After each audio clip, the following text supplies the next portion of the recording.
عورتوں کا مزارات اولیاء پر جانا کیسا؟ سیدی اعلیٰ حضرت عظیم البرکت سے جب یہ سوال ہوا تو فتاوی رضویہ شریف میں آپ نے جواب میں ارشاد فرمایا کہ ایک عورت جب کسی درگاہ شریف پر جانے کی نیت کرتی ہے، اس وقت سے لے کر جب تک وہ پہنچ نہیں جاتی، اس وقت تک اللہ پاک کے نوری فرشتے اور صاحب مزار اس عورت پر لعنت بھیجتے ہیں۔ اللہ اکبر۔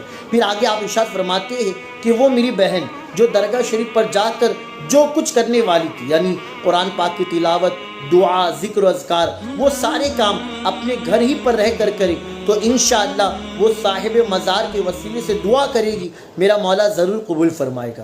بہت سے لوگ میری اس ویڈیو کو سن کر ناراض بھی ہوں گے، کچھ لوگ غلط کہیں گے بھی، لیکن یاد رہے جو حق بات ہے وہ کہنا ضروری ہے۔ آپ سمجھتے ہیں کہ عورتیں جو آج درگاہ شریف پر جاتی ہے کس طرح سج سنور کر فل میک اپ کر کے، یہاں تک کہ پھر اوروں کی نگاہیں بھٹکتی ہے، تو اس میں آپ سخت گنہگار ہو۔